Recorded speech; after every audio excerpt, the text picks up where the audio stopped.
Hey, it's Tansel, and I just came out of a memory session speaking to a whole bunch of people online. And one of the key points that came out was that memory is not just about storage and recollection.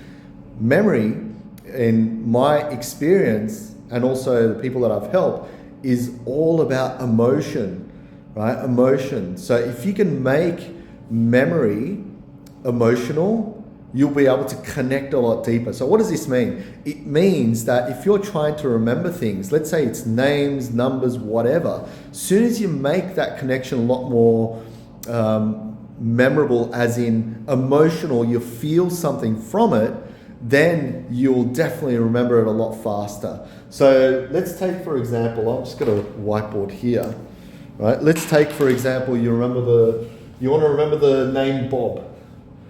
Right? You want to remember Bob. Now, I could think of the word Bob. Okay, this is B-O-B. But if I picture this person bobbing up and down, right? And it's really unsettling for me as a person. And that unsettling feeling is what's going to make me remember that, right? Now, let's go deeper than that, right? If we've got to talk, if we have to present something, right? As you know, or you may not know, I don't know where you're coming from. If you're presenting and you've got a story, people gravitate towards the story. They gravitate towards the story. Why? Because it's got pictures in there, it's got emotions, it's got some sort of an order, and people follow that order, right? If you've got just a whole bunch of words, almost like death by PowerPoint, and you're just saying those words over and over again, guess what? It's not that memorable.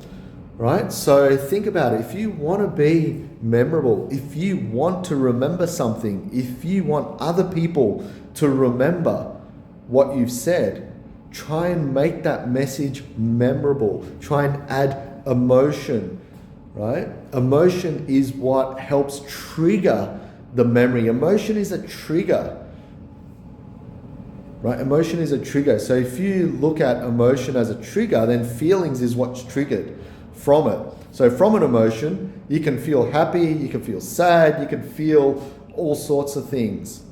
Okay, so that's how memory works.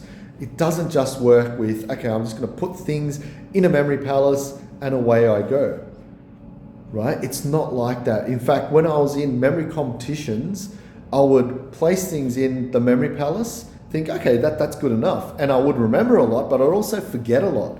And that's why I never won. It took me 6 years to try and win a bloody memory competition, right? But as soon as I figured out the emotion aspect, guess what happened? I started winning every single event, every single competition that I entered. So think about using emotion instead of just placing things and connecting on a very basic level. Because I know when you start off with memory, that's all you do. You connect things on a very basic level. Yeah, you might know how to create a story or use your imagination, but we're talking next level stuff. Try and take it as far as you can go, because the more you practice this, guess what's going to happen? It's going to transfer into your everyday life, and you'll get better at remembering things, and overall you will improve your memory. So give that a go. This is only a short video because I just got out of a session and I thought I'll share one of the key learnings from it.